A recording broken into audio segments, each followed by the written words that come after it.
प्रणाम सभी लोगों को। मैं वैद्य अरविंद पाठक आप सभी लोगों का स्वागत करता हूं। सभी लोगों को कोटि कोटि प्रणाम करता हूं। आइए आज हम लोग क्लिनिकल संभाषण शुरू करते हैं। आप सबके सब भारत के सर्वश्रेष्ठ चिकित्सक हैं। सभी को मैं प्रणाम करता हूं। और आज हम लोग कुछ कुछ व्याधियों पे बात करेंगे जो बहुत ही जरूरी है सबको जानना समझना। और हम लोग यहाँ पे सक्सेस स्टोरीज पे भी बात करेंगे। आज अनुरिता मैडम जी भी आई हैं। आपको मैं प्रणाम करता हूँ अनुरिता मैम। कैसी है मैम? डॉक्टर अनुरिता मैम अगर सुन पा रही हैं तो मैं यहाँ पे कुछ लोगों को यहाँ को होस्ट भी बना देता हूँ ताकि आप लोग इसको देखिएगा। और यहाँ शशि तिवारी मैडम जी आई हैं। यहाँ पे बहुत सारे वैद्य लोग आए हैं। डॉक्टर तनिका मैडम जी आई हैं। डॉक्टर हरिहर सर आए हैं। सभी प्रणाम को सर। प्रणाम करता हूँ। जी बोलिए शशि तिवारी मैम जी, आप कुछ बोलना चाह रही हैं? सर मेरे को ये पूछना था, जैसे कुछ पेशेंट्स होते हैं ना, उनको मतलब वैसे तो रहता है कॉन्स्टिपेशन है, जब नॉर्मली आपने मेडिसिन वगैरह देना शुरू किया तो कुछ दिन सिस्टम ठीक रहा। फिर हालत ये हो जाती है कि उनको कुछ भी खा पी रहे हैं तो लूज मोशन से स्टार्ट हो जाते हैं। जैसे एक तरीके से समझे कि ग्रहणी की ग्रहण क्षमता या धारण क्षमता चली गई है। तो वहां पर मतलब आपने बहुत सारी जैसे कुर्जा रिस्ट वगैरह जैसी चीजें भी दे दी, और साथ में दशमूला रिस्ट वगैरह भी चला दिया। फिर फर्क नहीं पड़ रहा है, फिर उनको मतलब आपको स्ट्रांग देना पड़ रहा है। तो वहां पर क्या यही समझे ना कि उसकी ग्रहणी की धारणा शक्ति चली गई है, या उसमें क्या और करें? और पेशेंट का कुछ भी कंप्लेन ज्यादा नहीं है। हाँ, तो ऐसा बताया जाता है ना कि ग्रहणी अतिसार और अर्श ये एक दूसरे से इंटर रिलेटेड रहते हैं। जिसको ग्रहणी होता है उसको अतिसार होता है, अर्श होता है। ऐसे एक दूसरे को होते हैं। तो यहाँ पर हमें ग्रहणी को भी ठीक करना है। तो आप दीपन पाचन से शुरू करिए। जैसे कि आप क्या देंगे दीपन पाचन में द्रव्य? जैसे कि दाढ़ी मास्टक चूर्ण, अजमोदादि चूर्ण, लवण भास्कर चूर्ण, हिंगवाष्टक चूर्ण, है ना, शंखवटी, लशुनादि वटी, आरोग्यवर्धनी वटी, ये एक साइड देना है। ऊपर से आप ग्राही द्रव्य देना चाहती हैं कि स्तंभक द्रव्य ये देना चाहती हैं? ग्राही में शुंठी दे दीजिए या अतिविषा दे दीजिए, वो बहुत अच्छा काम करता है। जाति फलादि चूर्ण दे दीजिए, वो अच्छा करता है। संजीवनी वटी दे दीजिए। सर मैंने जैसे जाति फल दे दिया था, तो जाति फल देने से एक दिन तो फर्क पड़ा, फिर सेकेंड डे फिर से स्टार्ट हो गया। तो मैं आज रिपीट करवा दिया था। फिर मेरे दिमाग में तो आया था, मैंने बोल दिया है सूंठी लेने के लिए। लेकिन जैसे था कि पेशेंट चूंकि पहले आयुर्वेद का ट्रीटमेंट बहुत सारी जगह ले चुका है, और पेशेंट को उस वक्त पहले काफी ग्राही और स्तंभक सारे द्रव्य ले चुका है जैसे, तो उस वजह से मैं पूछ रही थी। तो इसमें बेल का बिल्वावले या बिलाजिल करके एक दवाई आता है, वो दे। बेल का उपयोग करेंगे तो ज्यादा फायदा सर होगा। वो सब खा चुका है पेशेंट, वो थोड़ा सा पेशेंट अवेयर भी है। नहीं तो फिर आपको केस टेकिंग करना पड़ेगा। हेतु वगैरह निकालना पड़ेगा। वो खा भी रहे और बीमार भी है तो कुछ उसका हेतु गड़बड़ है। अति अत्यंबु पान, पानी ज्यादा पीना, शरबत ज्यादा पीना, गन्ने का रस ज्यादा पीना, ये कुछ ना कुछ हेतु रहते हैं। फ्रिज का पानी पीना बसंत ऋतु में, ये हेतु निकालना पड़ेगा। ठीक है सर, मैं करती हूँ। ठीक है sir, okay sir, thank you sir. अग्निमांद में भी, अजीर्ण में भी खाना खाना, ये हेतु नहीं बंद करेंगे तब तक ठीक नहीं होंगे वो। सर होता क्या है ना कि पेशेंट, अभी ये पेशेंट तो बोलता है कि मैंने बता दिया। अभी जैसे एक पेशेंट का था पिछले संडे का, तो बाद में उसका दूसरा नोन बंदा था, तो उसने आज बताया कि वो खाने के साथ दूध लेता है। तो कई बार क्या होता है ना, बहुत सारे हेतु जो होता है पेशेंट छुपा जाते हैं, तो प्रॉब्लम वहां से जनरेट हो जाती है। तो पा जाते हैं, इसलिए तो चिक चिक चिक चिक चिक चिक करते रहना है। वो एक बार नहीं जी। बताएंगे, दूसरी बार बताएंगे, तीसरी बार बताएंगे। हमें बताना तो पड़ेगा ही। जी सर, थैंक यू सर। जी, ठीक है, थैंक यू मैम। और कोई कुछ बोलना चाहते हैं? प्रशांत भट्ट जी, आप कोई केस बताना चाहते हैं बता सकते हैं। सोनिया मैम कुछ बताना चाहती हैं बता सकते हैं। बोलिए Abhay sir, Srinivas sir, please sir, you tell something sir. Sir. अरे वो अब सर इससे नमस्ते। पहला मैडम बोल दिया ना, एक केस का अतिसार कम नहीं हुआ बोलकर। हाँ जी सर। अ, उसके लिए तो अजवान, सौंफ, अ, अभया मीन्स ये हरित की, हाँ, शुंठी, सैंधव लवण। शशि मैम नोट डाउन कर रही हैं? हाँ सर, प्लीज रिपीट करें, मैं नोट डाउन कर रही हूँ। बताए ना, अजवान, अजवाइन, सौंफ। हाँ सर आप हाँ। बताइए। अ, और सौंफ, हम्म। हरित की, हम्म। शुंठी, शुंठी। शुंठी, सैंधव लवण। हाँ। कितना चीज हो गया मैडम? पांच हो गया ना? हाँ, ये तो पंचसम चूर्ण है। ये दीजिए। अच्छा, संभाग में ले लेके अच्छा हाँ। फूट की कपरछान चूर्ण होना। तो सर मैं एक बार रिपीट करती हूँ, दैट इज अजवाइन, सौंफ, हरितकी, सुंठी एंड सेंधव, दैट ओके ना? सैंडो, और ये हरीत की भी है ना? हाँ, हरितकी मैंने बोला, फर्स्ट इज हाँ अजवाइन, देन सौंफ, देन हाँ हरितकी, देन सुंठी, देन सेंधव ना? हाँ हाँ हाँ। हाँ सर, ये ये पंचसम। दीजिए मैडम, ये अग्निदीप्ति भी होता, ये हम्म, ये अतिसार भी कम होता। ठीक है सर, मैं देती हूँ, ग्रहण थैंक यू सर। ग्रहणी अच्छा काम करते मैडम ये। जी सर, थैंक यू सर। साथ बोले जैसे ये इसका साथ साथ बिल्वा बिलजिल लिए तो सांडू कंपनी का, वो भी ये दोनों इसमें अच्छा काम करता।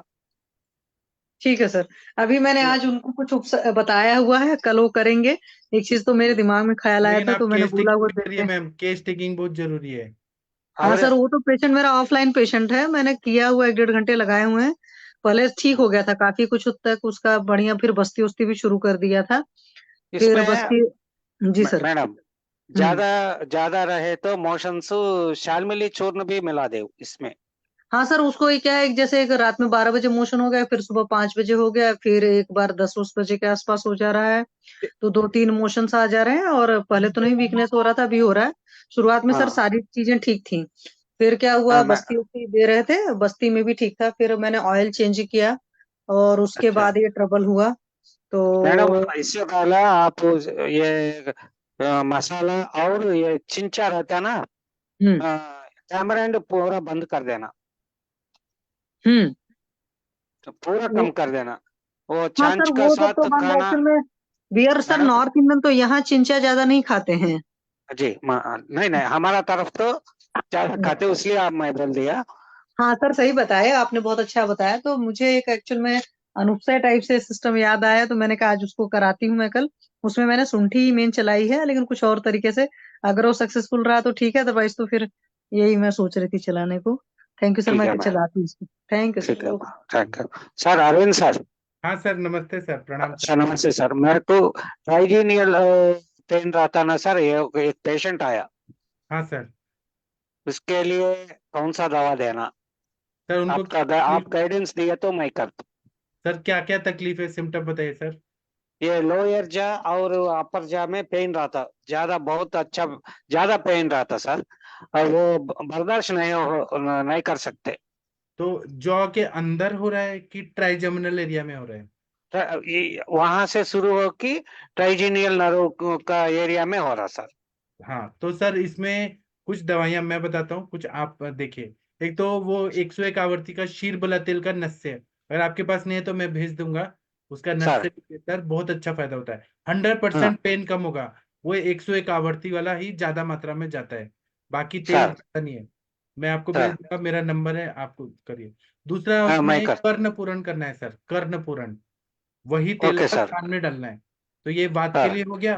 बाकी वहां पे सर इन्फ्लेमेशन है कहीं ना कहीं, तो आप उसमें सूक्ष्म त्रिफला, महायुगराज हम्म गुगुल, त्रयोदशांग हम्म गुगुल, लाक्षा गुगुल, हम्म लाभा गुगुल, या फिर गुगुल गल्प हो गए, या रस कल्प में महावात विध्वंसक रस, वात गज अंकुश हम्म रस, समीर गज हम्म, केसरी रस, ऐसे रस कल्प सर दीजिए। सर एक हो गया। और आप ना कोई तेल का, जैसे इरिमिदादी तेल या तिल सर तेल का कवल और गंडुश कराइए। सर हाँ तो सर सर मेरे पास एक बहुत बड़े कंपनी के मालिक आए थे मुंबई से, तो उनको सर ट्राइजेमिनल था, तो वो कहीं पर सर भी ठीक नहीं हो रहा था। मैंने उनको नस्से दिया और एक ही महीना दवाई दिया सर, एक ही महीना, पूरा सर ट्राइजेमिनल न्यूरल्जिया पूरा ठीक हो गया, क्योर हो गया। और लेकिन सर अभी वो उनको डर लगता है, क्योंकि वो ट्रैकेडोल करके कोई दवाई खा रहे थे, तो उनको डर सर लगता है नस से न हो जाए, इसलिए वो नस से कंटिन्यू ले रहे हैं मेरे शीरबला तेल का। सर हाँ, सर ये मैं ट्राई करता हूँ सर। ये कल सुबह आपको वो कॉल करिए। सेरेब्रल का ये स्कैन भी, सीटी स्कैन, एमआरआई भी करा है सर उन्होंने, वो भी हाँ, आपको भेज देता हूँ सर मैं। आप भेजिए, फिर मैं और अच्छे से बता पाऊंगा। वो नर्व कंप्रेशन बोलकर बता रहा सर वो, नर्व मैं आपको कॉम्प्रेशन भेज भी देता हूँ है सर। तो वहां पे हमें वो कवल, गंडुश, कर्णपुरन और नस्य से ही वो कॉम्प्रेशन खुलेगा।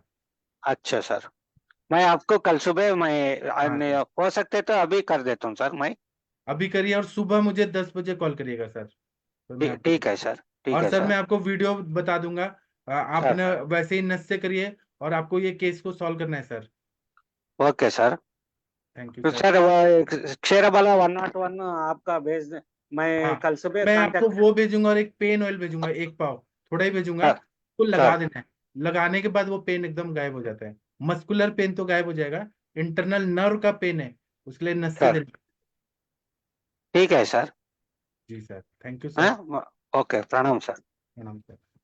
जी, और कोई कुछ बोलना चाहते हैं? सूरज जी, वीना मैम कोई केस बताना चाहते हैं, बता सकते हैं। आप लोग भारत के श्रेष्ठ चिकित्सक लोग हैं। तनिका मैम कोई केस बताइए, सोनिया मैम बताइए, सूरज जी बताइए। हेलो। हेलो सर, मतलब जी ये चरक में पढ़ा था कि अ, मतलब कुछ। पांडु लक्षण छर्दी वेग अवरोध में आता है सर। जी तो सर अभी जो नहीं क्या कुछ कुछ पेशेंट को मतलब पित्त ఆల్ रहता ఇండియా है। మొత్తం మీద, ఆల్ ఇండియా। हाँ, बोलिए सर, बोलिए। सूरज जी गायब हो गए। Hello sir, hello. हाँ, तो पांडु मतलब लक्षण छर्दी वेग के रोकने में आता है। हाँ सर, तो छर्दी से ये आया कि मतलब कुछ कुछ पेशेंट को मतलब पित्त होता है, मतलब उल्टी में ही उनका पित्त बाहर आने लगता है। जी तो ऐसे कंडीशन में वो मतलब पित्त की गोलियां लेते हैं, मतलब ओमिप्राजोल, पेंटोप्राजोल, उसको हाँ। सप्रेस करने के लिए। या जी कभी कभी मतलब एंटासिड लेते हैं वो, हाइड्रोक्साइड का मतलब कॉम्बिनेशन का सॉल्यूशन, वो पित्त को ये करने के लिए। तो जी, सर इधर ऐसा मतलब जो गोलियों का हेतु है, मतलब हिस्ट्री है वो कि तो पित्त। ठीक है, ये बहुत अच्छा बात बताया आपने, लेकिन छर्दी वेग रोकने का जो चिकित्सा बताया ग्रंथों में, हम्म। क्या बताया, आप पढ़ के बता सकते हैं? हाँ आपको सर, दोपहर को मैंने पढ़ा था, अभी ढूंढना पड़ेगा मेरे को बुक में। क्या बताया? किसी के पास सर वाग्भट है तो पढ़ के बताइए, छर्दी वेग रोकने की चिकित्सा। सर वो वमन और विरेचन बोला था, मतलब अगर पेशेंट का बल अच्छा नहीं है तो मतलब उसमें शोधन करने का रहता है, ऐसा बोला था। हाँ, दोपहर को ही पढ़ा था मैंने, शॉर्ट में शोधन ये। कैसा? शोधन कैसा? सॉरी सॉरी, शोधन मतलब वमन और विरेचन, ये मतलब अगर पेशेंट का बल अच्छा हो तो करने का।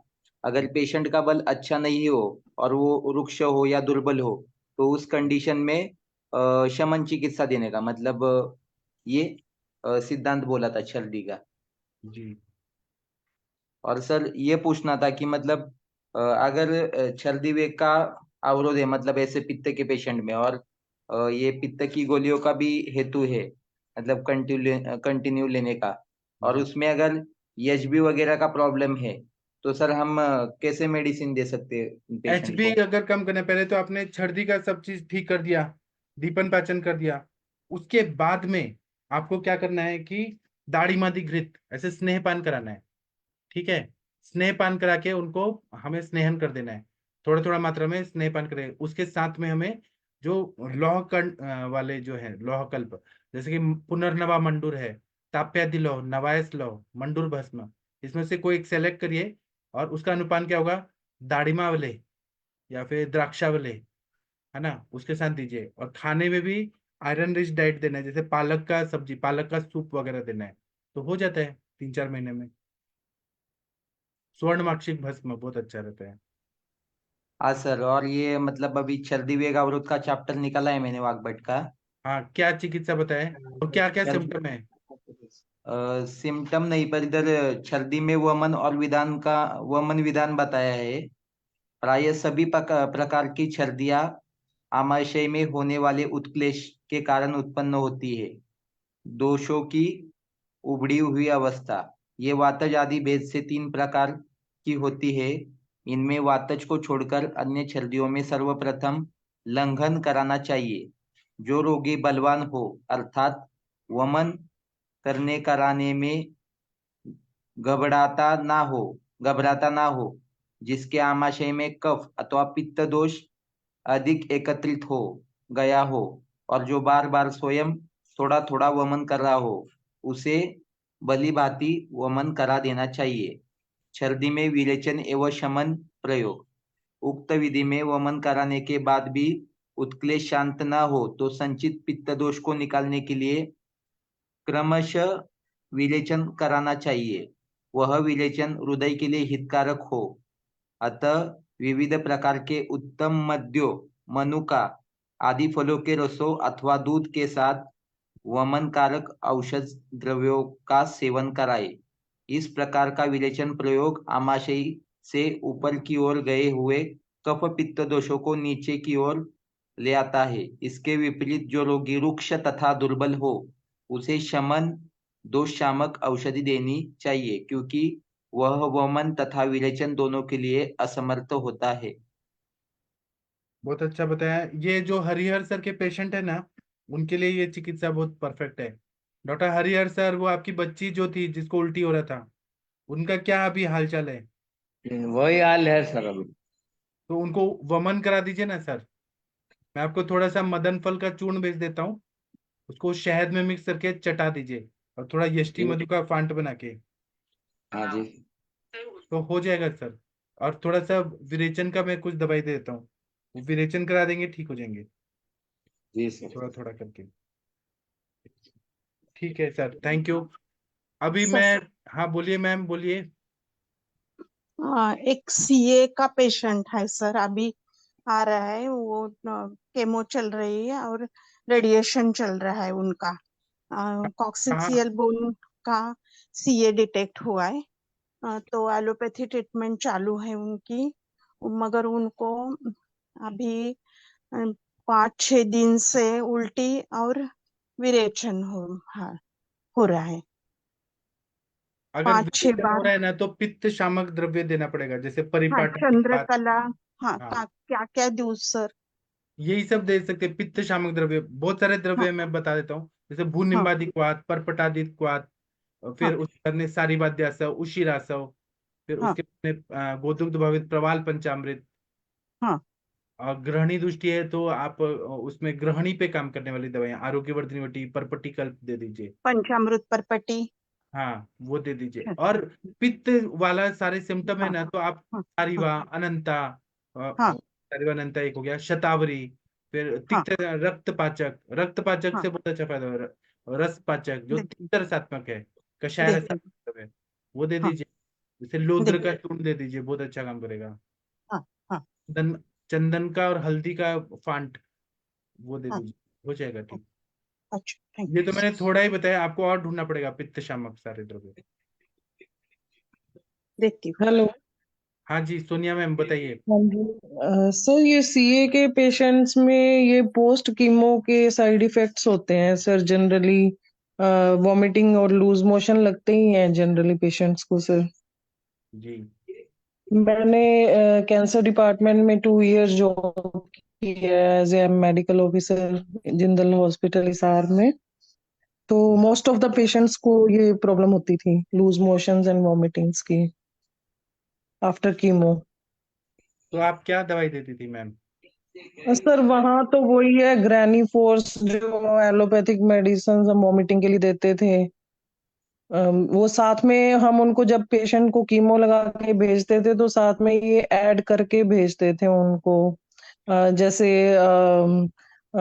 डीएसआर, पेंटॉप डीएसआर और ग्रैनी फोर्स की टैबलेट उनको ऐड करके भेजते थे साथ में। और ऑफ्लोक्सोजेड भी देते थे उनको साथ में, विजिलेक, ये सब देते थे। वो ठीक है, आयुर्वेदिक कुछ बता सकती हैं? हमें भी सिम्टोमेटिक ही देना पड़ेगा, और क्या दे सकते हैं सर, हमें भी ठीक है। आयुर्वेद और के उनका हिसाब से, एलएफटी जैसे कैसा रहता था कुटचगंध मैम? दे सकते। एलएफटी कैसा हाँ जी रहता था? सर। उनका एलएफटी कैसा रहता था अ, वो लोगों का? वो तो ठीक रहता था सर, उसमें कोई दिक्कत नहीं है। आफ्टर कीमो के जो साइड इफेक्ट्स होते हैं वो उनकी वजह से उनको लूज मोशन और वॉमिटिंग होता था। जी। ये मेडिसिनल साइड इफेक्ट्स होते थे इनको। जी ठीक है। अनुरिता मैडम जी, आप कुछ बोलना चाह रही हैं? सर, ये जो केमोथेरेपी के साइड इफेक्ट्स बोलते हैं ना, इसमें 2-3 कैटेगरीज आती हैं। बेसिकली पेशेंट जैसे आमाशयगत अगर दोष है, उत्क्लेश जन्य है, तो वो अलग रहता है। जैसे इन शॉर्ट पेशेंट को अगर जीआईटी का कोई सीए या मेटास्टेसिस है जिसमें पक्वाशय के ऊपर वाला हिस्सा आमाशय और पित्ताशय, ग्रहणी, ये इन्वॉल्व अगर रहते हैं, तो वहां पे सुवर्ण सुक्षेखर, गैरिक, कामदुधा, गुडुची और इनके साथ में उशिरास्तव, ये चीजें देनी ही चाहिए। मैं तो बिफोर हैंड, बिकॉज बेसिकली तीनों ग्रुप के पेशेंट जो कैंसर पे काम करते हैं हम आयुर्वेदिक लोग, तो हमें ये बिफोर हैंड देना चाहिए। लेकिन उन लोगों का, जैसे मैडम ने अभी बताया, तो इनका ग्रेनिफॉस, एमसेट, देन एविल, ये सारा चीज जो भी उनका प्रूवन चीज रहता है, लेकिन मेनी ए टाइम इसमें because liver can not sustain the chemical, heavy जो केमोथेरेपी रहता है, यूजुअली 2 साइकिल 3 साइकिल कोई अच्छा निकाल लेता है, तो उसके बाद में डोज बढ़ाया जाता है, तो एलएफटी डीरेंज होता है। अगर एलएफटी डीरेंज हुआ तो आपको एक जगह पे स्टॉन्सन भी देना पड़ता है, अपान पे भी काम करना पड़ता है, कभी कभी अवरुद्धवात या फिर जो उष्ण और सरगुण है पित्त का, उसकी वजह से हो जाता है, तो it is just like it become dehydrating, वहां पे आपको स्टॉन्सन नहीं दे सकते हो आप। तो ये सारी चीजें देखनी पड़ती है कि जो द्रव्य दिया है, उसकी बॉडी ने उसको क्या एडजस्ट किया है, is it because of cancer, is it because of chemotherapy, और is it because of the complication that उसका खाना ही नहीं है। सारे नॉर्मल सेल्स, मतलब सारी जो भी कलाएं हैं, वो पित्त की दृष्टि की वजह से जो हम तिर्यक पित्त जैसे बोलते हैं, उस तरीके के लक्षण निकल आते हैं। फिर कभी ऊर्ध्व हो गए, अधो हो गए, तो ये रक्त पित्त की तरह संप्राप्ति रहती है, इसलिए गुड़ुची, वासा, उशिरासव, सारिया, मंजिशा ये देना ही पड़ता है, तभी पेशेंट सार्वदेक। In short, we have to make the blood alkaline. तो इसकी वजह से ये सारी चीजों में बहुत फास्ट ये रहता है। दूसरा, घृत का अनुपान नहीं रहता है, बिकॉज जब ये ड्रग्स वगैरह चलते हैं, usually it is a time की एलएफटी जब तक डीरेंज नहीं होती तभी तक केमो रेडियोथेरेपी चलता है। The moment LFT is derange, उनका केमो ड्रग जो भी है या तो माइल्ड कर दिया जाता है या फिर साइकिल आगे पे डाल दी जाती है। ये स्टाइल होता है, बिकॉज लास्ट 25 ईयर्स कैंसर पे काम कर रही हूँ, तो सर इसमें इतना ध्यान में रखिएगा, अगर कोई पेशेंट को दोनों भी थेरेपी देनी है, मतलब आयुर्वेदिक वो नहीं ले रहा है, तो भी ये कंडीशन आता है, तो उस समय सिम्टोमेटिक ट्रीटमेंट आयुर्वेद के पास में नहीं। आयुर्वेद ग्रैनी पे भी काम करता है, आयुर्वेद सिम्टम्स पे भी काम करेगा, और सबसे मेन पेशेंट को ब्रोनी है यष्टि ग्रोथ या फिर शतावरी ग्रोथ या ऐसी चीज अगर आप देते हैं, तो उसकी कलाओं के ऊपर जो काम होता है, केमो ड्रग्स जो नॉर्मल इसका पूरी तरह से मतलब छिन्न विच्छिन्न कर देते, पूरी बहुत फ्रेजाइल कंडीशन हो जाती है, तो उस पे राहत मिलती है जब आप यष्टि, गैरिक और ग्लूचीन जैसे काम करते हैं, ये द्रव्यों का इस्तेमाल करते हैं। तो so that is very important. And अगर आप बिफोर हैंड अगर वो प्लान वे में करता है, जैसे हमारे पास में लोग आते हैं, तो वी से देम कि यू टेक इंटरनली पहले, उसके साथ में जिस दिन केमो है उसके एक रात पहले जो भी है वो आपकी डाइजेस्टिव सिस्टम के कोई भी पाचन, रक्त पाचक है, गुरुची है, मृदु स्रंसन है, ये करके आपका जो भी है पित्त ऑलरेडी ये कर दिया जाए। उशिरा सब है, मैं पित्त पापड़ा और इसका कॉम्बिनेशन, आपने जैसे भूनिमादि बताया ना, वो बिफोर हैंड दे देते, बिफोर हैंड पथ्यादि दे दीजिए, फलत्रिका आदि दे दीजिए, या भूनिमादि दे दी, तो भी केमोरेडियोथेरेपी के साइड इफेक्ट बहुत कम होते हैं। And it is not symptomatic, but it protects your धात्वाग्नि, and it protects the exfoliation of your कला, बिकॉज कला जो बेसिकली है वो वहां पे सिक्रीशंस नहीं मांग करती, और केमो ड्रग जो है वो जैसे केमिकली ट्यूमर पे काम करता है या कैंसर पे कोशिश किया जाता है स्टेज को रोकने का, उस कोशिश में 99% normal sales and normal metabolism is affected. तो आप इसको क्लासिफाई करके अच्छा द्रव्य दे सकते हैं आयुर्वेदिक, बहुत अच्छी चीज है आयुर्वेदिक। आज आज उल्टी और ये चल रहा है, तो घृत दे दिया तो पच जाएगा क्या आज? नहीं नहीं नहीं मैडम नहीं, उसका अग्नि देखना चाहिए, हाँ, अग्नि देखना नहीं चाहिए वो वो, तो क्योंकि मंदाग्नि है अभी। हाँ, आप तो जब प्रवाल पिष्टी मंदाग्नि है, दीजिए ना, हाँ प्रवाल पिष्टी, इलायची हाँ और ये शहद, ऐसे कुछ तो मिश्री दीजिए का ना। पानी भी चलता हाँ है सर, मिश्री जो रहती है ना, मिश्रिया, हाँ उस मिश्रिया और यष्टि का अगर आप पानी, क्योंकि पेशेंट का वो जब क्योंकि काफी लोग क्या करते हैं, पेशेंट बहुत हट्टा कट्टा रहता है तब केमोथेरेपी शुरू करते हैं, तो उसका हाँ डाइजेस्टिव वगैरह बाकी बहुत अच्छा रहता है शुरुआत में, पहले हाँ 1-2 साइकिल में। इसलिए मैंने सारी चीज का अवलोकन करा दिया कि अगर वो 4th-5th साइकिल है तब अगर है, या सीए मेटास्टेसिस स्टेज में, उसमें सारी जीआईटी इन्वॉल्व है, लिम्फ नोड इन्वॉल्वमेंट है, तो यहाँ पे अगर आपने शुरू किया है और उनको सस्टेन नहीं हो रहा है, तो वहां पे मिश्रिया और यष्टि का पानी, या फिर आप जिसे बोलते हैं अपना जो धान्य जीरक फांट है, वो हाँ फांट भी आप उनके इसमें मिला सकते हैं, तो उनकी हीट कम हो जाती है। या उशिरा हाँ, सब दे सकते हैं रेडीमेड फॉर्मेट में। और जैसे ठीक है। सर ने बताया, वैसे अगर आपको लगता है कि बिल्कुल ही अग्नि एकदम ये है, तो कोई भी अपना हिंगवाशक जो है वो चाटन फॉर्मेट में दे दीजिए, हाँ सबलिंगुअली मूर मूर करके दे दीजिए, और हाँ उसके बाद में फिर या तो कोई परपटी कल्पना है या फिर कामधुधा सुक्षेत्र में से हाँ, आपको सामता निरामता कैसे लगती है उस हिसाब से दे दीजिए। बट देख रक्तपाचक दीजिए, वहां पे बहुत जल्दी दृष्टि, यकृत और प्लीहा को कवर करना बहुत जरूरी होता है, हाँ, हमारा मूल स्थान है वही डिस्टर्ब हो जाता है। हाँ। और बाद में तिक्तक क्षीर बस्ती क्योंकि बोन का ही है सी मैडम हाँ, बोन तक का है तो कृमि आगे का भी तो फिर होगा। है। हाँ, बोलिए बोलिए मैम। हाँ नहीं नहीं सर, आप बोलिए। एक्चुअली कैंसर पे क्या है मैम, हम जो नॉर्मल वाली संप्राप्ति बोलते हैं वो ऑस्टियोपोरोसिस या अस्थिगत क्षय या अस्थि धात्वाग्नि जो क्षय है उसका विचार, और कैंसर में अगर ऑस्टियोपोरोसिस है या फिर मेटास्टेसिस फेज में अगर वो मज्जागत या अस्थिगत गया है तो वहां पे बहुत तीव्र क्षीणता, बहुत तीव्र क्षयात्मक संप्राप्ति बहुत तेज होती है। तो आप यूजुअली कभी भी शोधन करने से पहले उसका ब्रूहण कार्य, उसका संतर्पण कार्य, उसकी जो भी धात्वाग्नियां है वो कहीं पे भी मंद नहीं हो रही है ना, ये पहले देखिए, फिर शोधन को हाथ लगाएगा। The moment you come to know कि हाँ वो डाइट ले रहा है, वो अपनी जो भी अगर वो उनका डाइट मतलब उनको भूख अच्छा नहीं, मंदाग्नि है ना मैम, तो जो सर बताते हैं ना सारे पानक वगैरह या फिर हमारे जो भी लेह वगैरह कल्पनाएं, हमारे यूष वगैरह, बुद्ध यूष वगैरह, ये सारी चीजें देखिए, पहले संतर्पण करिए। संतर्पण करने के बाद में उसकी बॉडी में अग्नि प्रदीप्त होने दीजिए, फिर तिक्तक क्षीर बस्ती है, बाकी का जो भी हमारा क्लासिकल है वो सारी चीज चलाई। क्योंकि कभी कभी क्या होता है मैम, हमारे मल में भी हमारा धारण होता है। ये बहुत बार जब पेशेंट बहुत फ्रेजाइल कंडीशन में रहते तो ये सारी चीजों का विचार करके फिर, नहीं तो तिक्तक अस्थि बहुत बढ़िया है, लेकिन मेटास्टेसिस कैसे गया, रस रक्त से वहां तक गया या डायरेक्ट ऑस्टियो मतलब अस्थि धातु इन्वॉल्व किया, वो देखिएगा। और उसके साथ में फिर हमारी बाकी भी सारी चीजें हैं, गूगल कल्पनाएं हैं, फिर शंख शक्ति का परत है, वो सारी चीज अस्थि ग्रहण करने वाली चीज मेडोपाचक है, वो उस हिसाब से संप्राप्ति कैसे हुई वो आप दे सकते हैं। लेकिन तिक्तक है, कोई भी बस्ती या कोई भी मृदु शोधन भी है, वो कैंसर पेशेंट के लिए बहुत हेवी हो सकता है, बिकॉज वो काफी वीक रहता है, तो उसका बल काफी कम होता है, वो देखिए आप दे दीजिए, है ना। Thank you. और कोई कुछ बोलना चाहते हैं बोल सकते हैं, किसी को कुछ बोलना है? जी हेलो सर, सर। प्रणाम सर। हाँ, प्रणाम अच्छा। सर। जी सर, बोलिए सर, प्रणाम सर। सर ये सैमसंग S1 में कौन सी मैडम है जो अभी 2 साल कैंसर हॉस्पिटल में जिन्होंने काम किया? उनका नाम है डॉक्टर सोनिया मैडम जी। हाँ सोनिया मैडम जी, मेरा हाँ आपसे जी। एक क्वेश्चन है कि हाँ 2 जी। साल में आपने जो भी कैंसर के पेशेंट देखे, चाहे वो ब्लड कैंसर के हों, चाहे पर्टिकुलर ऑर्गन के कैंसर के पेशेंट हों, उन हाँ 2 जी। साल में कितने पेशेंट ऐसे हैं जो कीमो और रेडियो करके सरवाइव कर पाए, और कितने ऐसे लोग, मतलब क्या रेशो है इनका, जो जिनका डेथ हो गया? एक्चुअली यही जो मैम बता रहे थे ना कि पेशेंट का अगर बल अच्छा है और यंग एज में है तो वो कुछ साल निकाल लेते हैं अच्छे से। कुछ ऐसे पेशेंट भी हैं जो 10-10, 15-15 साल भी निकाल लेते हैं।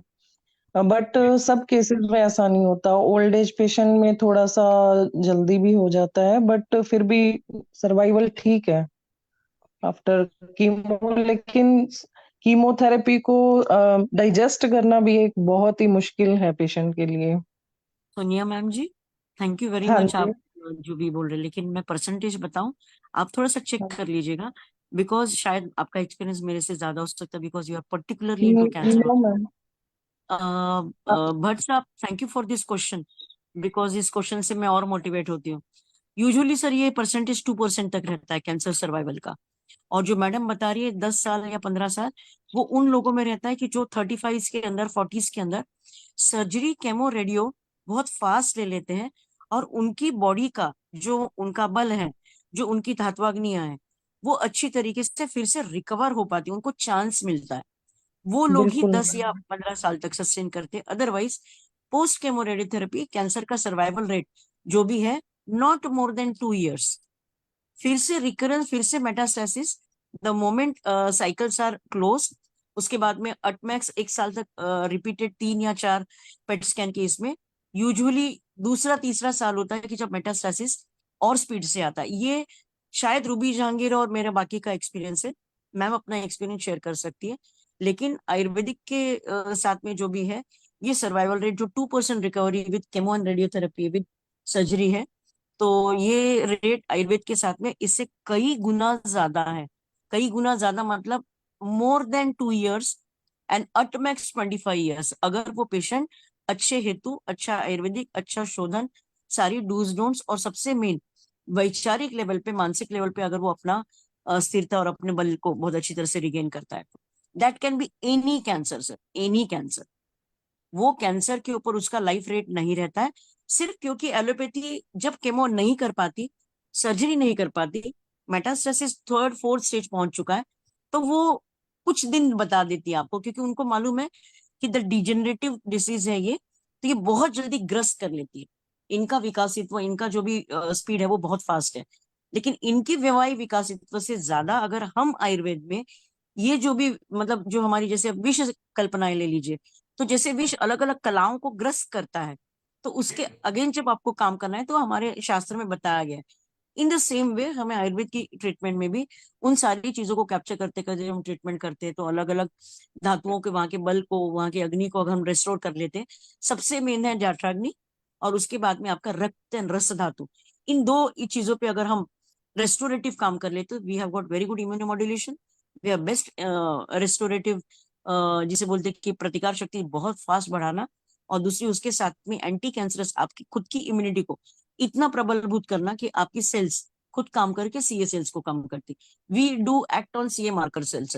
आई I have a challenge on this panel itself कि एलोपैथिक से with chemo with radio with surgery, chemo receptors या सीए मार्कर्स कम नहीं होते sir, only they can increase अगर बहुत अर्ली स्टेज वगैरह, फर्स्ट स्टेज। यूजुअली ये सर्वाइवल रेट ब्रेस्ट कैंसर में ज्यादा होता है, और बाकी की जहाँ पे लिम्फ नोड इन्वॉल्वमेंट्स कम है वहां पे ज्यादा होता है। अगर मेटास्टेसिस सेकंड स्टेज भी क्रॉस करता है तो केमो रेडियो ऑपरेटिव के बाद में not more than 2 months to 2 years।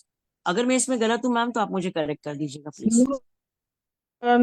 Knowledge बहुत अच्छा है इसमें, और मेटास्टेसिस के बाद तो बहुत कम सर्वाइवल रेट हो जाता है। ये जब तक लोकल ट्यूमर है वो हमने सर्जरी करके अगर क्लियर कर दिया, और उसके बाद कीमो रेडियो जो है वो उन्होंने टाइमली ले लिया और यंग एज में है और बल सही है, तो ये सर्वाइवल रेट थोड़ा अच्छा रहता है उनका सर। और कॉम्प्लिकेशंस तो बहुत आती हैं कीमो में। बाकी आयुर्वेद का मैम ये बताइए कि जैसे अगर लोकल ट्यूमर है, अगर वो एक्सरसाइज करवा दिया जाए और मेटास्टेसिस नहीं है, उसके बाद आयुर्वेद पे आए तो वो मेरे ख्याल से ज्यादा बेटर रहेगा ना?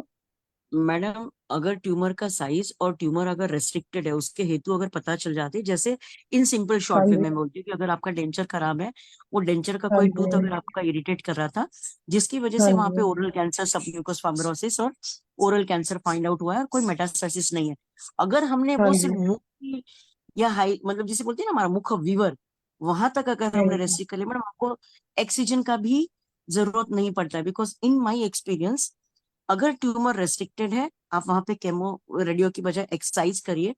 The moment you exercise and you don't do yes sir, chemotherapy or you don't do any further things, still the rate of metastasis it fastens up। लेकिन अगर आपने रेस्टोरेटिव ट्रीटमेंट में कभी ट्यूमर एक्सरसाइज नहीं किया, गलती से केमो रेडियो ले भी ली और उसके साथ में आयुर्वेदिक दिया, क्योंकि वहां पे अभी तक वो ब्लड को जिसे बोलते हैं ना, जो सेल्स है वो नॉर्मल सेल्स के और कैंसर सेल्स का संपर्क नहीं हुआ है, तब तक हाँ जी, मेटास्टेसिस बहुत लेसन स्पीड में रहता है और आयुर्वेद से भी बहुत अच्छा कवर होता है। मैडम मेरे पास में तीनों भी ग्रुप आते हैं जहाँ पे एलोपैथी नहीं है, ओनली आयुर्वेद लेते हैं। अगर ट्यूमर है, ओके, ट्यूमर सबसाइड होने के साथ में उसकी साइजेस, उसका स्पीड कम किया जाता है। इम्यूनोमॉड्यूलेशन ओके, थेरेपी जो हमारा जितना आहार्य चिकित्सा वगैरह, उसमें भी पेशेंट का सी मार्कर पे चलता है। मतलब इन शॉर्ट हमारे कई सारे ब्लॉकेजेस, कई सारे अनवांटेड ग्रोथ हम श्रोतारोग जन्य संप्राप्तियों में देखते, कभी lipoma, cystic, fibroid, there are chances they convert 60% into CA. लेकिन अगर वो आयुर्वेदिक ट्रीटमेंट लेते तो every fibroid doesn't convert into CA, every lipoma या every cyst या every lesion doesn't convert into CA।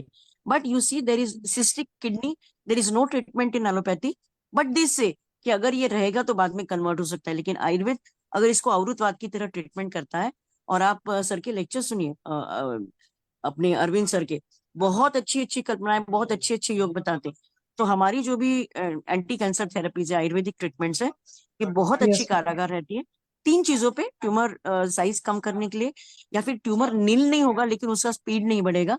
जैसे अभी ओके, आपका जो बिनाइन ट्यूमर्स वगैरह रहते तो उसका ये रहता है कि 3 mm के पहले अगर उसका एवरी ईयर 10 mm ग्रोथ नहीं है तो दैट इज नॉन कैंसरस। तो वैसे पैरामीटर एलोपैथी के साथ में आयुर्वेद को भी उतना नॉलेज रखना पड़ता है, काउंटर चेकिंग रखना पड़ता है, स्क्रीनिंग करना पड़ता है।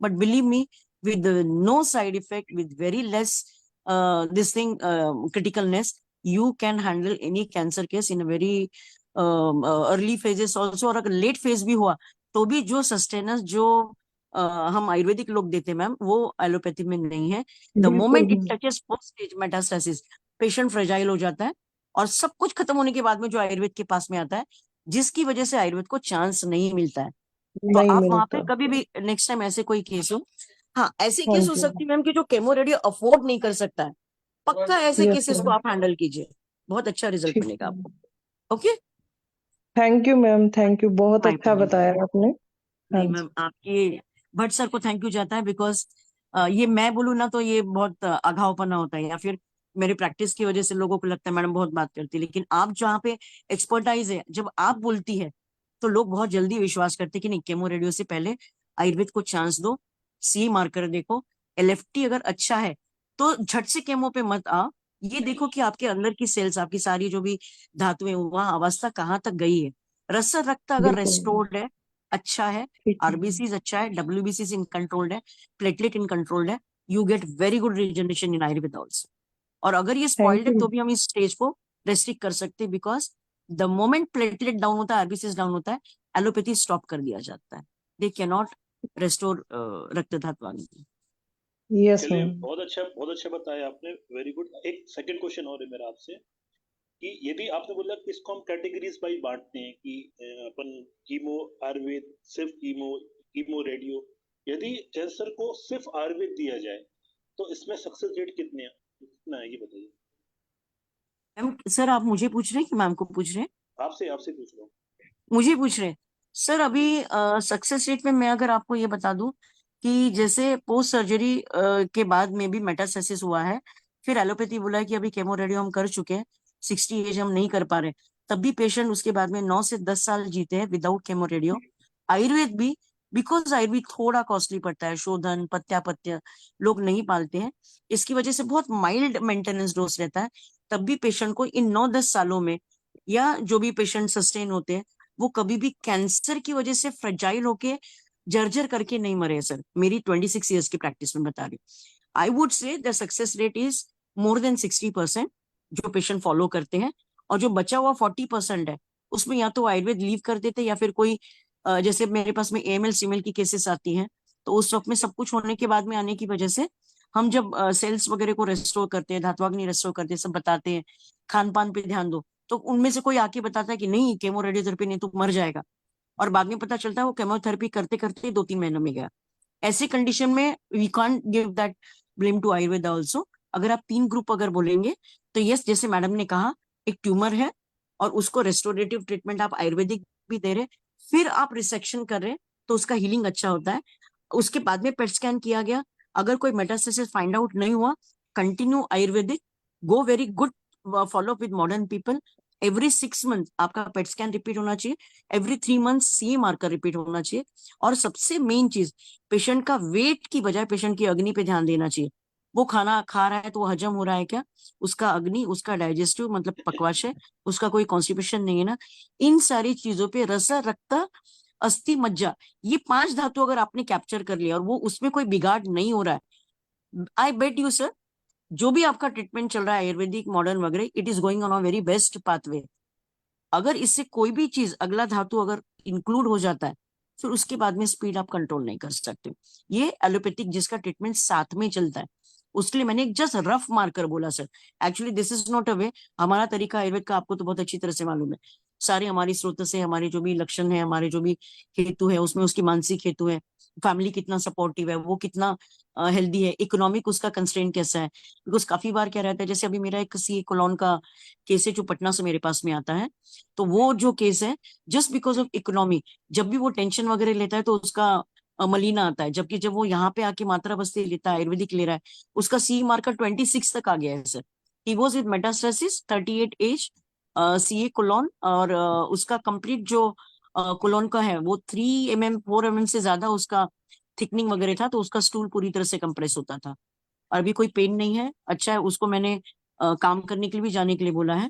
तो ये सारी चीजें मैटर करती है sir, and I would suggest 60% से भी ज्यादा रिजल्ट है, लेकिन बहुत शार्प रहना पड़ता है, आपको बहुत केयर करना पड़ता है, योग अच्छे अच्छे सर, जरूरी नहीं कि हीरक और सुवर्ण भस्म और रौप्य भस्म ही इस्तेमाल करना चाहिए, तो there are lot of things which can handle, just you have to be very fast in diagnosis and अपना जो ये है स्क्रीनिंग, उस स्क्रीनिंग पे आपका ध्यान। अगर आपके सेल्स अच्छे हैं, अगर आपका डिटोरेशन नहीं और पेशेंट का इम्यूनिटी बढ़ता है, 101% इम्यूनोथेरेपी आयुर्वेदिक का बहुत, हमारी जितनी रसायन चिकित्सा में योग बताए, जितने वृद्धिंगत रसायन बताए, फिर उसमें आंवला कहाँ पे यूज करना है या फिर पिपली कहाँ पे यूज करना है, इतना सिर्फ अपना नॉलेज अच्छा होना चाहिए।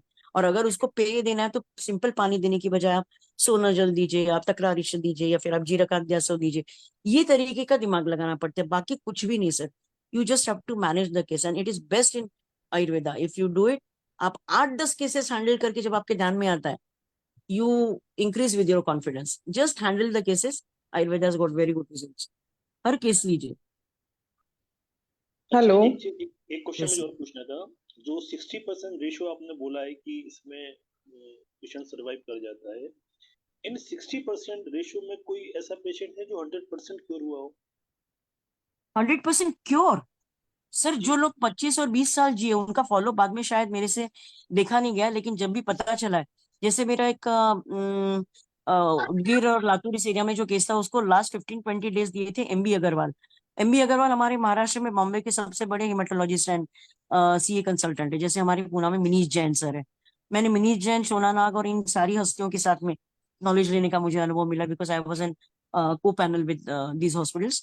तो इन लोगों का जहाँ पे फुल स्टॉप लग जाता है सर, वहां पे उसके बाद में केसेस आने के बाद में भी वो लोग सस्टेन किए हैं, सी मार्कर अच्छे रहे हैं, हेल्दी लाइफ जिए हैं। और कैंसर बाद में उनका अगर वो फॉलोअप में रहते हैं तो कैंसर रिगर या रिवर्स बैक नहीं होता है, या स्टेज रिवर्स बैक नहीं होती है, लेकिन वहां पे वो कैंसर नील हो जाता है।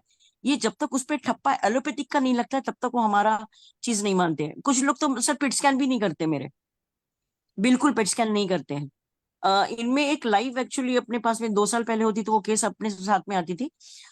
ही was DYSP's father in law, और वो अपने त्रिपुरा के जो डीवाईएसपी है उनका नाम मैं भूल गई। There was one person on to this panel only जिन्होंने रेफरेंस दिया था, वो वहां से यहाँ पे कंसल्ट किए थे। सर उनका 6 मंथ्स हमने लाइव बढ़ाया था जब उनको 20-30 डेज दिए थे। He was with 4 stage metastasis.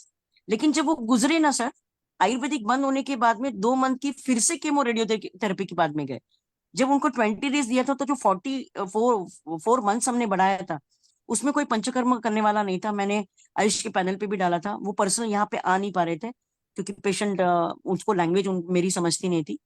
और दूसरा चीज, जो इंटरमीडिएटर थे वो डॉक्टर आयुर्वेदिक प्रैक्टिस नहीं थे। ये सारी कंस्ट्रेंट की वजह से सो ऐसी चीजें हैं कि जो 100% रिकवरी, मतलब their life is safeguarded, their cells are normal, उनका प्लेटलेट कभी एबनॉर्मल नहीं होता है। और जो भी जिस चीज का भी कैंसर है उनको मैं साल में एक बार फिर भी बोलती हूँ कि आप चेक करके आइए। तो इन दिस लास्ट 25 years मुझे आज तक ऐसे कभी नहीं मिला है कि जो आयुर्वेदिक ले रहा है और उसका फिर से मेटास्टेसिस हुआ है। क्या वो बाहर ही आए हैं? हाँ, कभी कभी ये होता है कि उनका मेटास्टेसिस कंट्रोल रहता है, लिम्फेडेनोपैथी खत्म नहीं होता है, ट्यूमर का साइज सपोज 30 mm था तो 10-15 mm पे आया, लेकिन बाद में वो रिग्रेस भी नहीं हो रहा है, प्रोग्रेस भी नहीं हो रहा है। ऐसी चीजें फाइंड आउट हुई है, but their quality life has guaranteedly been very good in comparison, because ये डाटा और ये सारी कामों के लिए मैं मुंबई आई हूँ sir. Give me just an year, आपके सामने मैं एकदम कंक्रीट सारी चीजें रखूंगी, बस मुझे चांस मिल जाए भगवान की दुआ से। Thank you ma'am. बस हाँ एक जी, लास्ट क्वेश्चन और है मेरा। ये सारी जो मैंने क्वेश्चंस किए हैं, हाँ जी। इसमें डॉक्टर अरविंद सर के क्या विचार हैं, थोड़ा बताएं। Yes sir, he is master person sir.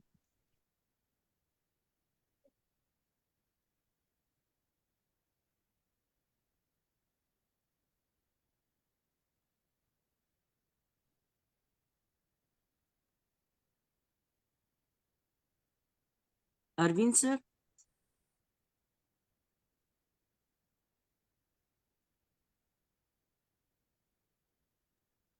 तक सर।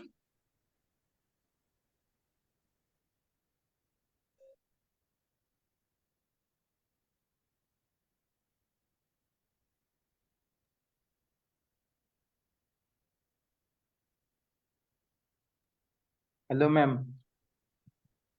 हाँ जी सर, बोले प्लीज। हाँ वो मतलब मेरे हमारे सर के इधर भी एक केस आया था। मतलब बहुत उसको मतलब महीने हो गए, अभी थोड़ा थोड़ा याद है मेरे को। एनल कैंसर था वो। तो शुरुआत में मतलब बहुत डॉक्टर को तो मतलब वो अर्श ही लगा था, अर्श के हिसाब से बहुत डॉक्टरों ने उसका ट्रीटमेंट किया था। पर जब मतलब इन्वेस्टिगेशन किया कैंसर का, तब कैंसर फाइंड आउट हुआ। और उसमें तो हमारे सर ने मतलब रसायन चिकित्सा दिया था, चिकित्सा भी याद नहीं है, पर बहुत कम मात्रा में रसायन देते थे। मतलब जो मतलब जीभ के नीचे सलाइवा मतलब डाइजेस्ट करे अच्छे से, इतनी कम मात्रा में सिर्फ। और जो अपना मंडपे या विलेपी रहता है ना, उस क्रम में पहले तो मतलब सिर्फ लिक्विड डाइट पे ही रखा था। और सिम्टम मैनेज किए थे अच्छे से। और पेशेंट में उपशय भी मिल रहा था, और मतलब उसका अग्नि भी अच्छा हो रहा था। पर बाद में वो मतलब उनका एज बहुत ज्यादा था, मतलब 60-55 की एज थी, 60 या 65 के आसपास होगी एज। मतलब वो दादी थी, तो इसलिए मतलब उनके बेटे को भी कई और से मतलब कोई और आयुर्वेदिक डॉक्टर का मतलब ये सजेशन मिल गया, जो स्पेशली कैंसर कैंसर स्पेशलिस्ट थे। इसलिए उन्होंने ट्रीटमेंट डिसकंटिन्यू किया। पर इस कंडीशन में जो उनकी मतलब वो दादी जी की बहू थी, वो बहुत मतलब जो बोलते हैं ना, परिचारक अच्छा होना चाहिए। तो मतलब इस केस में परिचारक भी अच्छा था। वो मतलब उनकी बहू अपनी बेटी की तरह मतलब ख्याल रखती थी उनका। और वो गोट का मिल्क भी अवेलेबल था इस केस में। मतलब कंडीशंस भी अच्छी मिल रही थी। तो मेरे सामने तो एक ही केस देखा है जिसमें सब अच्छे से ख्याल रखा जाए ना, तो मतलब पेशेंट के सिम्टम्स और कंडीशन अच्छे दिखे हैं मैंने तो एक केस में। बाकी इतना नहीं देखा कभी कैंसर का। ठीक है सर, बढ़िया एक्सपीरियंस शेयर किया आपने। देखेंगे आप आगे। भट्ट सर ने पूछा था पाठक सर का, शायद मुझे लग रहा है सर कहीं बिजी होंगे। नहीं, मैं आ गया हूँ, एक पेशेंट आ गए थे इसलिए मैं सॉरी आ सर, गया। प्लीज आप बोले। वो सोनिया मैम, आपका पूरा नाम क्या है? मैंने यहाँ पे लिखा है डॉक्टर सोनिया कैंसर स्पेशलिस्ट, क्योंकि वो सैमसंग सैमसंग होता था ना, कंफ्यूजन होता था कि आप कौन है, इसलिए मैंने अपना आपका नाम यहाँ पे रीनेम कर दिया जूम पे। हाँ, चलिए, आप कौन मेरे को ढूंढ रहा था? प्रशांत भट्ट जी, बताइए। वो मेरे पास एक पेशेंट आ गए थे। सर मैं भट्ट यही सर पूछ वही रहा पूछ रहे थे। हाँ मैं हाँ, यही पूछ बताइए रहा था सर। कि हालांकि टाइम बहुत कम बचा है, मैं यही पूछ रहा था कि मतलब वो जैसा भी नोटा मैडम ने बात की कि वो इसको कैटेगरीज करो, है ना, और शुद्ध आयुर्वेद भी दो, और आयुर्वेद देने से 60% पेशेंट रिकवर कर जाते हैं। वो 60 में से भी यदि अपन देखा जाए, वो अपन को जो प्रॉपर आयुर्वेद फॉलो करते हैं, मेडिसिन लेते रहते हैं, तो वो मतलब काफी टाइम तक वो उनको अपन जीवित रख सकते हैं। तो वही मैं चाह रहा था कि आपके क्या विचार है इन सब चीजों को लेके। सर, मुझे वो पूरा केस टेकिंग करके केस बताइए पूरा अच्छे से। केस नहीं टेकिंग का केस मतलब नहीं, ये नहीं है कि केस सर, मैं नहीं नहीं नहीं बताती हूँ आप सर सब इनका क्वेश्चन। इन्होंने क्या पूछा था, केस तो हो गया, वो जो केस के बारे में था, लेकिन एक मैडम है जो कैंसर इंस्टीट्यूट में काम करती है, तो इन्होंने revival rate and success rate with Ayurveda and cancer treatment और विद एलोपैथी आयुर्वेदा ये पूछा था। उसके सिलसिले में मैंने बताया था इनको। तो ये पूछना आपसे पूछना चाहता, मैंने बोला इसमें गुरुवर्य अच्छी तरह से और ये करेंगे, तो आपको इसलिए पूछना था कि सिर्फ कैंसर पेशेंट से रिवाइवल रेट। तो रिकवरी के बारे में मैंने ये बोला कि सीए मार्कर नॉर्मल करना या सीए मार्कर कम करना या ट्यूमर कम, इस तरीके से जब तक एलोपैथिक कोई उसके ऊपर ये नहीं करता है तो हम रिकवरी नहीं बोल सकते। लेकिन क्वालिटी लाइफ, सीए मार्कर कम करना, हमारे जो भी रस रक्त से लेके मज्जा तक जो भी संप्राप्ति है उसको रेस्ट्रिक्ट करना, ताकि मेटास्टेसिस और सीरियस कंडीशन तक ना पहुंचे। ये आयुर्वेद से अगर योग्य टाइम में आया, प्रॉपर लिसन किया, जो भी योग बताए वो प्रॉपरली फॉलो किया, उसके साथ में अगर हेतु उसके दूर रहे, बहुत अच्छा सर्वाइवल रेट रहता है, more than 60%। We can extend 2 years to 10 years and more than that also. जैसे मेरे एसएससी के वगैरह जो पेशेंट है, स्क्वेमस सेल कार्सिनोमा बाकी का, they have become so absolutely normal कि उनके डॉक्टर बच्चे हैं, वो खुद भी उनको आयुर्वेदिक से मेंटेनेंस रो देते, कोई एलोपैथी नहीं चल रहा, कोई कुछ नहीं, वो पेट स्कैन भी नहीं कराते। ऐसे केसेस 10-10 साल हो गए उनके। तो वहां पे वो मतलब हम अपना क्रेडिट खुद नहीं लेते हैं, लेकिन इन कैंसर ट्रीटमेंट हम मेंटेनेंस, हम केमो रेडियोथेरेपी को साइड इफेक्ट दूर करना और क्वालिटी लाइफ देना, इसमें आयुर्वेद इज वेरी सक्सेसफुल। ये मेरा कहना है, तो आप इसमें एड अपॉन कीजिए सर। मेरे को ये कहना है कि जो मेरे पास, मेरे 23 ईयर्स के प्रैक्टिस में जो मेरे पास पेशेंट आए, जो लास्ट स्टेज में आए उनको मैं कुछ नहीं कर पाया। लेकिन जो लोग सर्जरी करके आए और केमोथेरेपी लेके आए, तो मैंने उनको रसायन दिया, दिनचर्या अच्छा किया। जैसे लीवर कैंसर के पेशेंट थे, उनका कुछ सर्जरी हो गया, केमोथेरेपी हो गया, मैंने फिर आयुर्वेदिक दवाइयाँ दिया, तो वो लोग ठीक हो गए। कुछ पेशेंट जैसे सर्वाइकल कैंसर के थे, यूट्राइन कैंसर के थे, ब्रेस्ट कैंसर के थे, उनका सर्वाइवल रेट अच्छा हुआ। मतलब वो अभी तक है, उनके रिपोर्ट्स भी मेरे पास हैं, मैं वो अच्छा बता दूं। ब्लड कैंसर के पेशेंट आए, उनको बहुत सारे लोगों को ब्लड कैंसर था ही नहीं, मतलब एलोपैथी की भाषा में था ल्यूकेमिया था, लेकिन आयुर्वेद के हिसाब से देखा तो उनको विषम ज्वर था, धातुगत ज्वर था, और उसके वजह से वो ज्वर को दबा दबा के रखा गया। जब मैंने जो कल एक वो लेक्चर लिया था, मैंने फिर रक्तवाह स्त्रोत की शुद्धि किया, वो पेशेंट पूरी तरह से रिकवर हो गए, ठीक हो गए। मतलब ब्लड कैंसर में तो मुझे अच्छा रिजल्ट आया। इसलिए मैंने कल कहा था कि मुझे लालच है कि मुझे चैलेंजिंग केस दीजिए। केवल मुझे पैसे का लालच नहीं, केस का लालच, कि मुझे और कुछ सीखने को मिलेगा, ऐसा मैंने कहा था। तो इसके लिए केस टेकिंग यही करना जरूरी है कि उसमें विषम ज्वर था क्या और कितने दिन तक था, पुनरावर्तक ज्वर था क्या। तो वो अगर हमें केस अच्छे से बात कर लिया जाए ना, तो हम काफी हद तक काम कर सकते हैं और वो ठीक हो सकते हैं। ठीक है। बहुत सारे पेशेंट तो मेरे ये ब्लड कैंसर वाले पेशेंट ठीक हो गए। अब जो आयुर्वेद पे विश्वास करते हैं उनको हम काफी हद तक कर सकते हैं, बाकी जन्म मृत्यु भगवान के हाथ में है। प्रशांत भट्ट जी, आप सुन पा रहे हैं क्या? जी सर, जी सर। हाँ, तो आप एक बार मेरे से वीडियो कॉल पे या ऑडियो कॉल पे, कॉन्फ्रेंस कॉल पे बात करा दीजिए, और मैं आपके हाथ से ठीक करके आपको दिखाऊंगा। आपको इतना मतलब कुछ सीखने को मिलेगा ना, आपके हाथ से ही करना है, लेकिन वो बस मुझे वो चाहिए, उनका पूरा केस टेकिंग करना चाहिए। सर एक्चुअली क्या, मैंने ऐसे पेशेंट मतलब देखे हैं, 2 पेशेंट देखे हैं मैंने, पर वो मेरे पास लास्ट स्टेज में आए थे। और लेकिन जितनी भी मैंने उनको, मुझे मतलब धनवंतरी जी ने चिकित्सा करने का मौका मिला, 25 दिन, 26 दिन, 28 दिन, उनका ना तो मैंने प्लेटलेट काउंट कम होने दिया, ना उनका हीमोग्लोबिन कम होने दिया, और वो सडन डेथ हुई। तो हाँ, तो जन्म मृत्यु भगवान के हाथ में है, जी बाकी हम जी जी। कोशिश तो कर सकते हैं। जी सर, जी सर। और योग चलिए सर, रत्नाकर बहुत में लिखा है कि अगर इंसान डूब रहा है तो उसके बाल पकड़ के भी खींचने का कोशिश करो, क्या पता वो भाग्य से निकल जाए। निकल जाए, एग्जैक्टली। जी तो सर। कोशिश करना चाहिए। जी sir. Thank you sir, thank you ma'am, हाँ। सबके लिए थैंक यू। हाँ, ठीक है, और किसी को कुछ बोलना है तो बोलिए।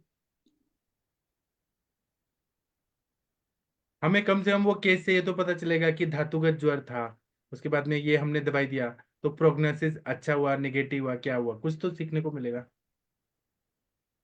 उसका फायदा हमारे नॉर्मल केसेस को सॉल्व करने में आता है। और कृष्ण भगवान ने क्या बोला है कि कर्म करो, फल की इच्छा मत करो। करना हमारे हाथ में है, तो कर्म इतना अच्छा करो, इतना अच्छा करो कि क्या पता हम सक्सेसफुली हो जाए। तो इसलिए कर्म करना है हमें। हेलो। हाँ सर, बताइए सर, सूरज जी कैसे हैं आप?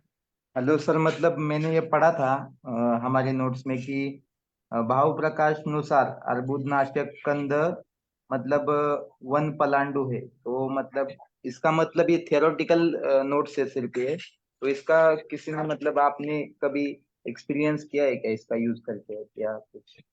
वन पलांडू का? हाँ, वन पलांडु सर। वन पलांडू तो हम देते ही है ना सर, ये थायराइड फॉर्मूला में जंगली कांदा का रस की भावना देते और एक पूछना था सर हैं, सत्व। हाँ। कि मतलब ये थायराइड का पॉइंट था कि cold intolerance is symptom of hypothyroidism and heat intolerance is symptom of hyperthyroidism, तो ये सर आपने कभी देखा है क्या पेशेंट में ये? क्या क्या, फिर से बोलिए। Cold intolerance is symptom of hypothyroidism, हाँ heat intolerance is symptom of hyperthyroidism. हाँ हाँ, ये देखा है ना हमने, ये देखा है। सर मतलब इसमें एक क्या जगह होता है? पित्त बढ़ा होता है जहाँ पे हीट इंटॉलरेंस है, हीट से इंटॉलरेंस है, तो वहां पे पित्त बढ़ा हुआ है। जहाँ पे शीत का है तो वहां पे वात बढ़ा हुआ है। हाँ सर, थैंक यू। हमें सर दोषों को मतलब देखना है। सिम्टम कैसे आते हैं इस कंडीशन में क्या? थायराइड के? हाँ, तो वो तो पूरा देखिए, लेकिन जैसे हीट इंटॉलरेंस है तो धूप में जाके सहन नहीं होगा, गर्म भट्टी के बाद सहन नहीं होगा, और कोल्ड इंटॉलरेंस है तो एसी की हवा नहीं सहन होगी, फैन की हवा सहन नहीं होगी, स्वेलिंग आ जाएगा। Thank you sir. हाँ ठीक है, तो अभी देखिए टाइम हो गया है 10:02 तक, तो अभी हम लोग ये बंद करते हैं सेशन। आप लोग सुबह जल्दी उठिएगा। आज मेरा वमन का पेशेंट थे और वो पेशेंट अलाउ नहीं कर रहे थे वमन दिखाने को, इसलिए मैं दिखा नहीं पाया, उसके लिए मैं क्षमा प्रार्थी हूँ। अचानक ही वो वमन देना पड़ा मुझे, और मैं कल आप लोग को सुबह मिलूंगा, हम लोग टीका वाचन करेंगे। तो आप लोग खाना पीना खा के सो जाइए। थैंक यू, प्रणाम सभी लोग को। और जो भी बात करना है प्रणाम आप सर। लोग कल कल फिर मिलिएगा, हम कल फिर बात करेंगे। प्रणाम सभी लोग को, थैंक यू। प्रणाम सर।